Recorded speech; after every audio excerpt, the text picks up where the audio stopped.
Thank you for the warm welcome, Excellencies, Generals, ladies, gentlemen. I thought about this 60 versus 1,000. I think this is the essence of the cyber. It always seems that there are many when there are few. People think there are 10 million Estonians globally. In fact, there is 1 million.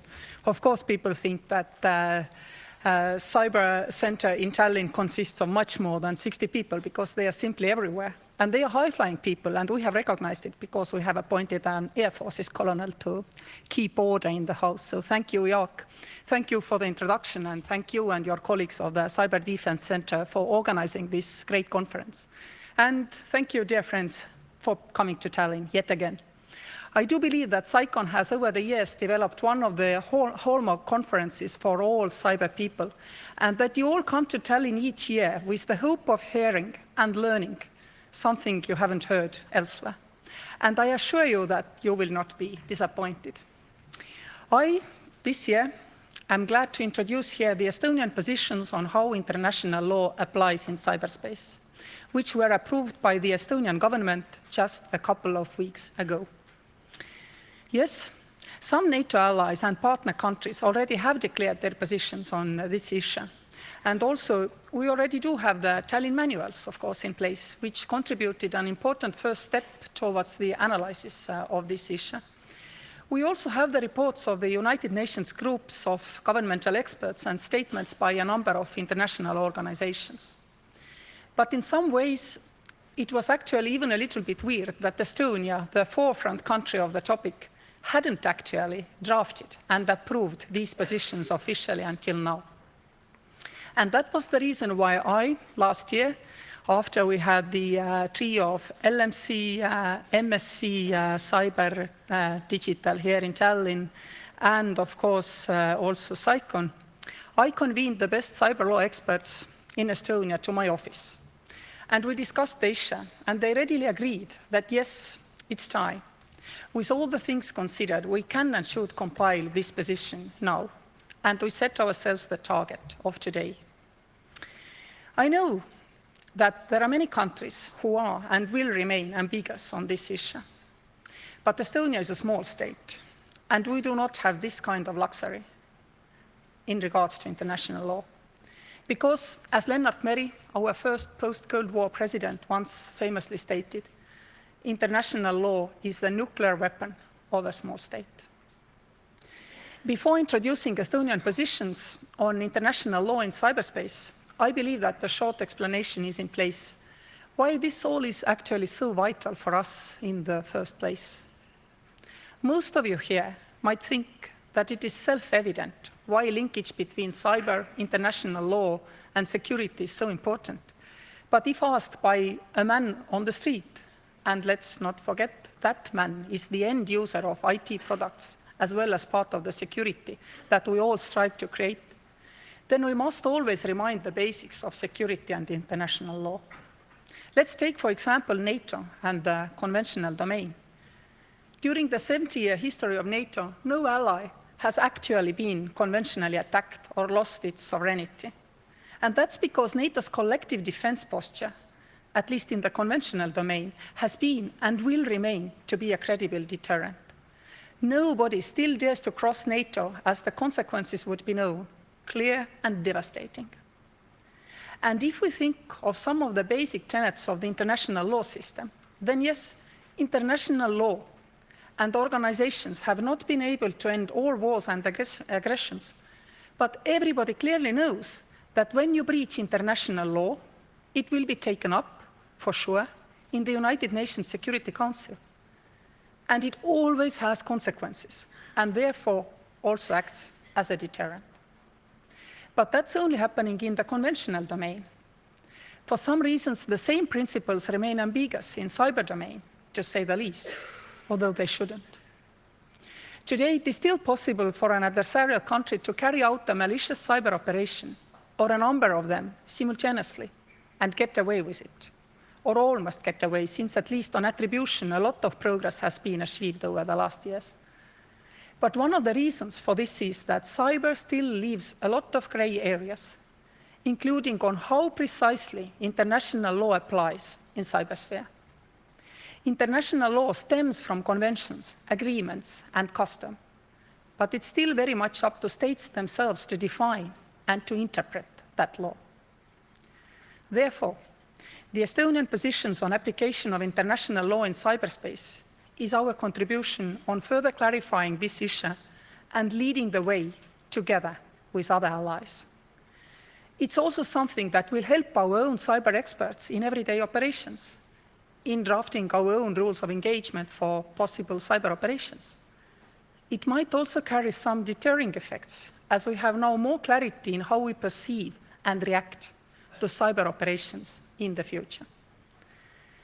Ladies and gentlemen, the Estonian official position on international law in cyberspace is the following. First of all, as also many states and several international organizations have acknowledged, existing international law applies in cyberspace. Among others, the European Union, NATO, OECD, and ASEAN have made similar addresses. Estonia has constantly upheld this position. We do believe and state that both the rights and obligations of international law, including those stated in the United Nations Charter, do apply to states when using IT and communication technologies. And for that, we believe that the Tallinn manuals vastly developed academic understanding of existing international law. I would like to reiterate, when it comes to legal questions of do's and don'ts surrounding state behavior in cyberspace, the answer must be sought from existing international law.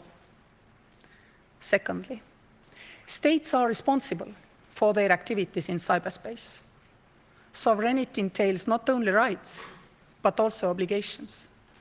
States are responsible for their internationally wrongful cyber operations, just as they would be responsible for any other activity based on international treaties or customary international law. This is the case whether or not such acts are carried out by state organs or by non-state actors supported or controlled by the state. States cannot waive their responsibility by carrying out malicious cyber operations via non-state actors. If a cyber operation violates international law, this needs to be called out. Thirdly, states must keep on strengthening their own resilience to cyber threats and disruptions, both individually and collectively. Therefore, states have to make reasonable efforts to ensure that their territory is not used to adversely affect the rights of other states. They should strive to develop means to offer support when requested by the injured state in order to identify, attribute, or investigate malicious cyber operations. This expectation depends on national capacity as well as availability and accessibility of information. As I mentioned here last year, we have to also consider the capacities of different states to be able to control such operations that exploit their infrastructure or systems. Therefore, meeting this expectation should encompass taking all feasible measures rather than achieving concrete results. And this also means that further effort must go to cyber capacity building and development cooperation to increase states' capacity to prevent and respond to cyber threats. I hope that Estonia can serve as a model in partnering with other countries, especially in assisting those that do not have robust enough cyber defense systems. Our attention so far has been to Georgia and Ukraine, countries that face constant malicious cyber operations, because by the end of the day, our own cybersecurity also depends on this. The fourth point. States have the right to attribute cyber operations both individually and collectively according to international law. Our ability and readiness to effectively cooperate among allies and partners in exchanging information and attributing malicious cyber activities has improved. The opportunities for malicious actors to walk away from their harmful actions with plausible deniability are clearly shrinking. Last year demonstrated that states are able to attribute harmful cyber operations both individually or in a coordinated manner. It is not something unachievable and endlessly complex. At the end of the day, what is required from the attributing state is not absolute certainty, but what is reasonable. When assessing malicious cyber operations, we can consider technical information, political context, established behavioral patterns, and all other relevant indicators. More than simply attributing, we must take a stance that harmful cyber operations cannot be carried out without consequences. One good example would be European Union's cyber diplomacy toolbox, which foresees a framework for joint EU diplomatic response to malicious cyber activities. 2 weeks ago, EU member states agreed on a horizontal framework which will allow to impose restrictive measures or sanctions against malicious cyber operations in similar manner as it is possible for terrorist acts or use of chemical weapons. Several allies have already taken diplomatic steps or set in place economic restrictive measures against adversarial states or individuals responsible for harmful cyber operations. And now to the fifth and final point of the Estonian positions, namely, states have the right to react to malicious cyber operations, including using diplomatic response, but also countermeasures, and if necessary, the inherent right of self-defense. Cyber should no longer look like an easy choice of weapons, and therefore we must be ready to use deterrence tools. First and foremost, states must refrain from the threat of or use of force against the territorial integrity and political independence of other states. However, we already know that cyber operations which cause injury or death to persons or damage or destruction of objects could amount to use of force or armed attack under the UN Charter. We here in Estonia are very much dependent on a stable and secure cyberspace. Such harmful effects could be caused by a cyber operation which, for example, targets our digital infrastructure or services necessary for the functioning of the society here. And let's not forget, growing digitalization of our societies and services can also lower the threshold for harmful effects. In order to prevent such effects, states maintain all rights in accordance with international law to respond to harmful cyber operations, either individually or in a collective manner. Among other options for collective response, Estonia is further in the position that states which are not directly injured may apply countermeasures to support the state directly affected by the malicious cyber operation. The countermeasures applied should follow the principle of proportionality and other principles established within the international customary law. International security and the rules-based international order have long benefited from collective efforts to stop the violations. We have seen this practice in the form of collective self-defense against armed attacks. For malicious cyber operations, we are starting to see this in collective diplomatic measures I mentioned before.